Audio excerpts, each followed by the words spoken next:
Hi friends, welcome to my channel Sairam competitive exams. ఇంకా channel ఎవరైనా subscribe చేసుకోతే subscribe చేసుకోండి, like చేయండి, షేర్ చేయండి.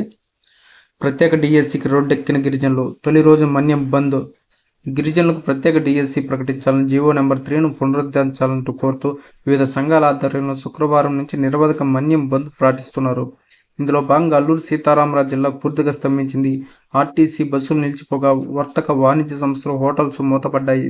ఆదివాసీ ప్రజా సంఘాలు, ప్రత్యేక డిఎస్సి సాధన కమిటీ ప్రతినిధులు అన్ని మండల కేంద్రాల్లో ఉదయం నుంచి బంద్లో పాల్గొన్నారు.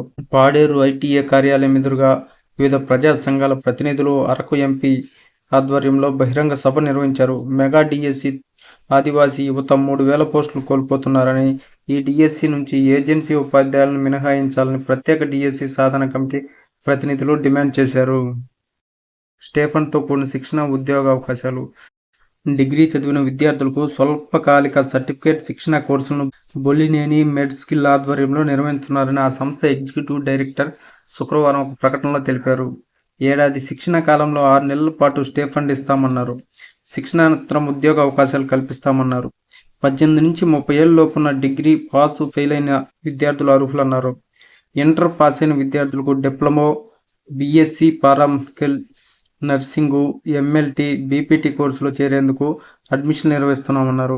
ఈ కోర్సులో చదవాలనుకునే విద్యార్థులు ఈ నెంబర్లకు కాల్ చేయాలని కోరారు. ఇతర వివరాలకు బొల్లినేని కాలేజ్ ఆఫ్ నర్సింగ్లో సంప్రదించవచ్చున్నారు. Okay friends, thank you, all the best. Video నచ్చితే లైక్ చేయండి, షేర్ చేయండి, సబ్స్క్రైబ్ చేయండి.